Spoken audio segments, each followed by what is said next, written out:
Bonjour, que Dieu vous bénisse, nous allons prier. Seigneur Jésus, le Dieu de la grâce noble, merci pour ta grâce qui nous porte auprès de toi et à ta droite dans les demeures célestes. Voici, nous sommes là pour ta parole de vie. Que chaque auditeur soit bien trempé et bien mouillé comme convenable au nom de Jésus. Merci Seigneur. Au nom de Jésus-Christ, j'ai prié. Amen. Alléluia. Psaume 32, je vous lis les versets 1, 2, 3. Psaume chapitre 32, verset 1. Ça, c'est le cantique de David. Heureux celui à qui la transgression est remise, à qui le péché est pardonné. Heureux l'homme à qui l'Éternel n'impute pas l'iniquité et dans l'esprit duquel il n'y a point de fraude. Tant que je me suis tu, mes os se consumaient, je gémissais toute la journée. Allons au verset 5. Verset 5. Je t'ai fait connaître mon péché, je n'ai pas caché mon iniquité. J'ai dit, j'avouerai mes transgressions à l'Éternel et tu as effacé la peine de mon péché. Gloire à Dieu. Je commence par comprendre qu'il n'est pas aussi compliqué que ça de rentrer dans la noble grâce de Dieu.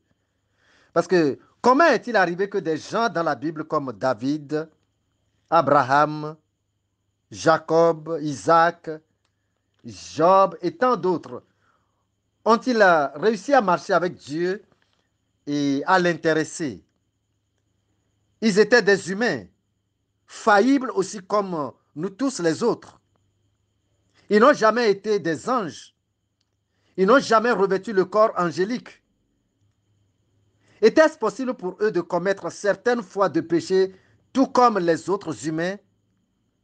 Et si donc oui, quel était leur secret de plaire à Dieu malgré leur état, qu'est-ce que je vais dire, malgré leur état d'humanisme?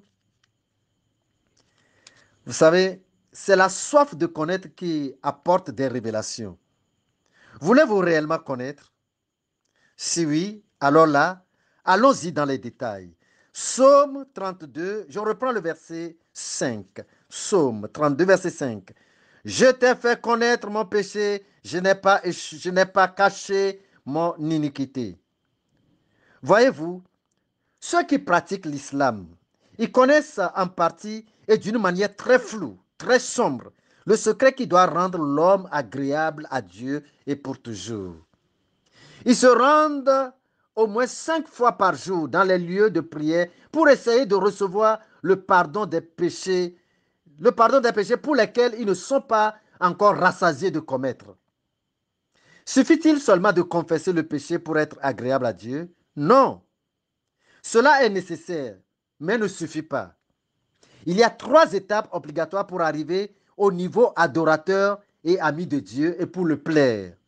Première étape, je vous lis dans Jean au chapitre 5 et le verset 24. Jean chapitre 5 et le verset 24.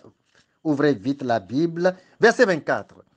En vérité, je vous le dis, celui qui écoute ma parole et qui croit à celui qui m'a envoyé a la vie éternelle et ne vient point en jugement, mais il est passé de la mort à la vie. Alléluia.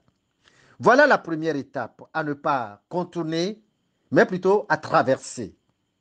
C'est-à-dire recevoir l'évangile de la bonne nouvelle. Accepter franchement Jésus-Christ pour son sauveur, son unique sauveur. C'est par là que commence toute chose. Hein? C'est par là, obligatoirement, que commence toute chose. Deuxième étape, ça c'est la confession maintenant du péché.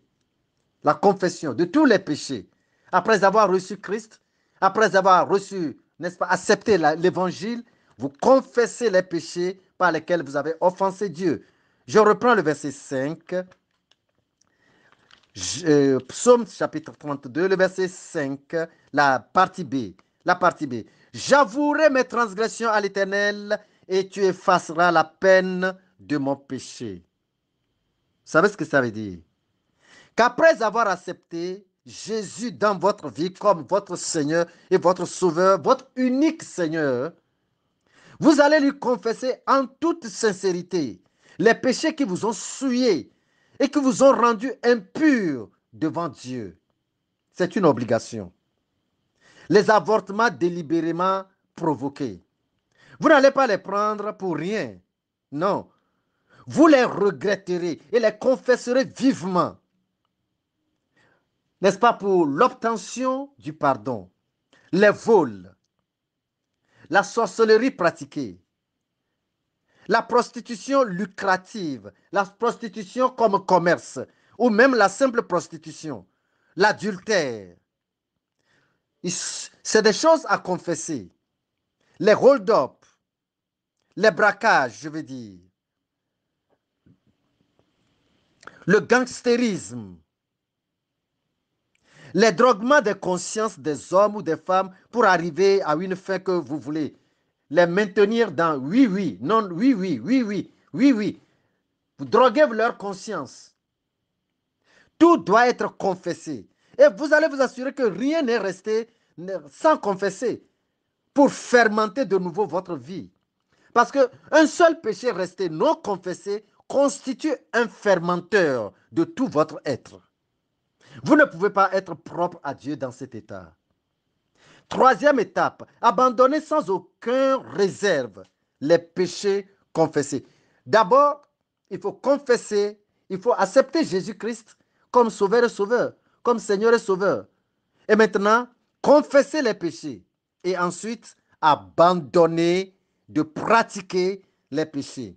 Si les péchés confessés ne sont pas délaissés, ils demeurent intacts dans votre vie. Et vous y ajouterez, ajouterez. Et vous les confessez, vous ne les abandonnez pas, ils sont à leur place. C'est le délaissement du péché qui authentifie maintenant, n'est-ce pas, la confession.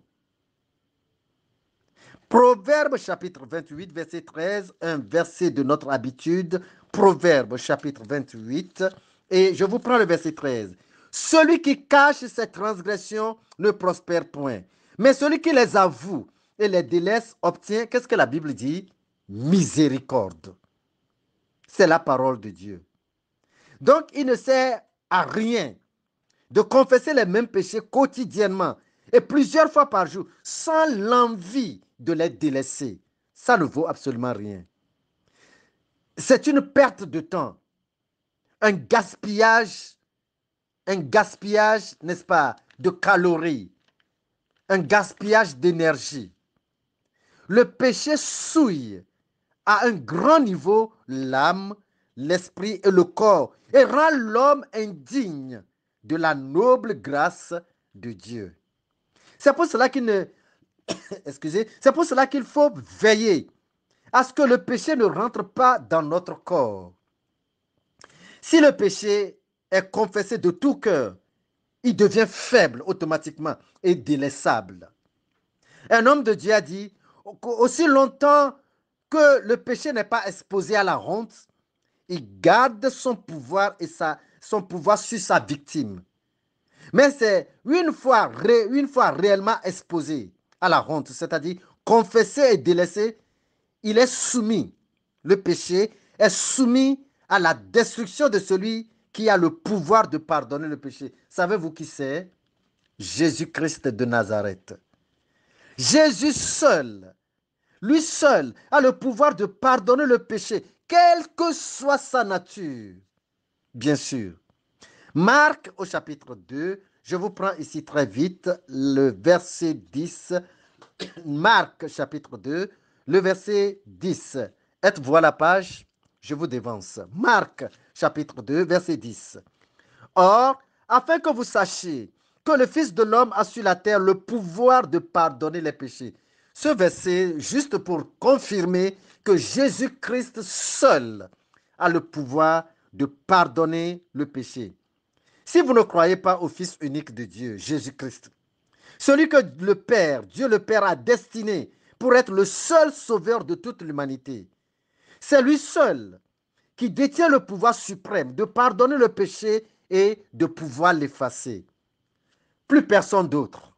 Non. Ni au ciel, ni sur la terre, ni en bas sous la terre. Plus personne. Vous le savez bien. Le péché est à l'origine de toutes les déclinaisons et des malédictions et, n'est-ce pas, la raison de l'existence de la mort et de l'enfer. Ainsi, Jésus seul a le pouvoir suprême, n'est-ce pas, d'arracher un pécheur de l'enfer par son pouvoir, n'est-ce pas, par son pardon accordé. Venez donc à Jésus-Christ. Tournez-vous vers lui. Regrettez votre aval donné au péché de vous dominer et de vous maîtriser. Acceptez maintenant Jésus-Christ pour votre unique libérateur, le seul qui vous pardonne et qui vous purifie de toute iniquité. Jésus-Christ seul. Venez tout de suite et vite à lui avant que le péché ne vous termine définitivement. Jésus-Christ vous aime et il veut bien vous sauver. Il veut bien vous sauver. Le voulez-vous aussi? Le lui permettez-vous aujourd'hui? Jésus peut-il occuper dignement votre cœur maintenant et pour toujours? Est-il pour vous dès à présent votre Seigneur et votre adorable Dieu? L'acceptez-vous comme cela? Si oui, eh bien vous venez de faire un très bon choix. Vous venez de choisir la meilleure chose au monde que personne et rien ne peut vous arracher. Alléluia. Maintenant, vous allez vous reporter, n'est-ce pas, au pasteur de l'église vivante la plus proche de votre maison, pour lui témoigner à lui et à toute l'église la noble grâce que Dieu vous a donnée. Praise the Lord. Gloire à Dieu. Alléluia. Amen. Partagez avec des proches ce petit message de vie pour le salut de plusieurs. Que Dieu vous bénisse et à la prochaine occasion par la grâce de Dieu. Amen.